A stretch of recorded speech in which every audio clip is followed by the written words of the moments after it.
చాలా మంది సబ్స్క్రైబర్స్ ఉన్నారు. ఏది పడితే అది మాట్లాడడం కరెక్ట్ కాదు. అన్వేషణ ఒకటి గుర్తుపెట్టుకో, ఇలా సీతాదేవి గురించి తీసావు, అది ఎంత తప్పు మాట, అది కరెక్ట్ కాదు. మంచిగా మాట్లాడడం నేర్చుకో. ఎందుకంటే ప్రతి ఒక్కరు చూస్తున్నారు నీ వీడియో. చూస్తున్నప్పుడు నువ్వేం మాట్లాడాలా, ఏం చేయాలని ఆలోచించాలి. ఒకరిని విమర్శించేటప్పుడు నువ్వేంటన్నది ఆలోచించుకొని కూడా మాట్లాడితే బాగుంటుందని నా అభిప్రాయం. అదే విధంగా ఇప్పుడు అందరూ క్షమించమని అడుగుతున్నారు కదా, అంటే ప్రజలు క్షమిస్తారంటారా? క్షమించారు, తొక్కి నారదీస్తారు ఇండియా. గతంలో కూడా మాట్లాడారు, కాకుంటే ఇప్పుడే టార్గెట్ చేస్తారు ఎందుకంటారు? ఏం లేదు, టార్గెట్ అంటే సీతాదేవి గురించి మెయిన్ గా తీసిండు కాబట్టి ఖచ్చితంగా తప్పు పట్టాల్సింది. అంటే ఇండియాలో ఆడవాళ్ళనే కాదు, మూగజీవులు కూడా ఆయన మాట్లాడింది ఏది కరెక్ట్ కదండి. ఎందుకు ఇండియాలో ఆడవాళ్ళకి అందరికి స్వాతంత్రం ఉంది, ఇండియాలో అందరికీ రైట్స్ ఉన్నాయి, స్వేచ్ఛగానే బతుకుతున్నారు, ఎవరి పని వాళ్ళు చేసుకుంటున్నారు, ఎవరంతా ఖాళీగా లేరు. బిజీ లైఫ్, హైదరాబాద్ అనేది చాలా బిజీ లైఫ్, ఎవరి పనులు వాళ్ళు చేసుకుంటున్నారు. పని లేని వాళ్ళు ఇట్లా మాట్లాడతారు. గవర్నమెంట్ ఏ విధమైన చర్యలు తీసుకుంటే బాగుంటుంది? నేను కనీసం కొద్ది రోజులు శిక్షిస్తే బాగుంటుందని నా నెక్స్ట్ అలా ఎవరు ఇంకొకరు మాట్లాడకుండా ఉంటారు కాబట్టి ఇట్లా మాట్లాడే వాళ్ళకు కొంచెం శిక్ష వేస్తే బాగుంటుందని. రకరకాల శాపనార్థాలు పెట్టుకుంటా మాట్లాడుతున్నారు. ఎన్ని శాపనార్థాలు పెట్టినా కూడా ఎవరు చెప్తే ఎవరు శాపం పెడితే ఎవరు కట్టి చచ్చిపోరు. ఎందుకంటే అదంతా అపోహలు, అనుకునే వాళ్ళకే జరుగుతుంది తప్ప. ఎందుకంటే ఇలా నేను ఇంతమందిని వేసుకొని గవర్నమెంట్ ఏదైనా ఒకటి నిర్ణయం తీసుకొని తప్పైతే కంపల్సరీ ఇదని జైల్లో పెట్టాలి. ఎందుకంటే ఏదైనప్పటికీ కూడా మన దేశాన్ని మనం గౌరవించుకోవాలా.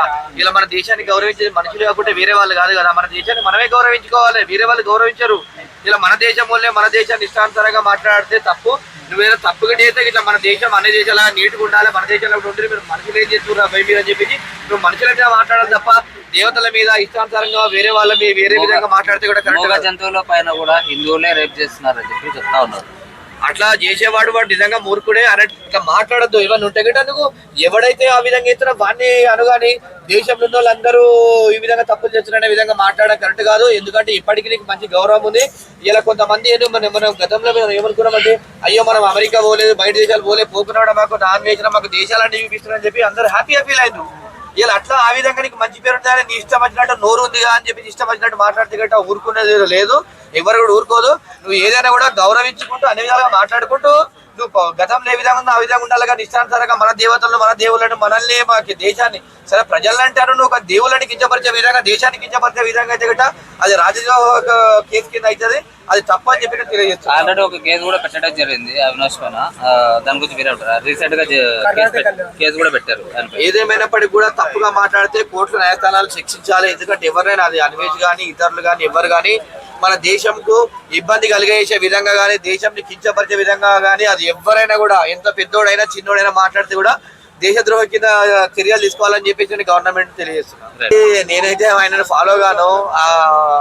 ఏదేమైనప్పటికీ కూడా మనిషి అన్నప్పుడు సహజంగా తప్పులు జరుగుతాయి, కానీ తప్పుని ఇక ముందు జరగకుండా చూసుకోవాలి. ఏదైనా కూడా తప్పును నేను నోరు ఇష్టం ఉంది కానీ ఇష్టానుసారంగా మాట్లాడితే చట్టాలు ఊరుకోవు, ఎవరు కూడా ఊరుకోరు. గౌరవాన్ని కాపాడుకుంటే మంచిగా ఉంటుంది. ఇన్ని రోజులు గౌరవించారు, ఇష్టానుసారంగా ఇంకోసారి అయితే గిట్ట అనేకమైనటువంటి ఇబ్బందులు జరుగుతాయని చెప్పేసి అనుకుంటున్నాను.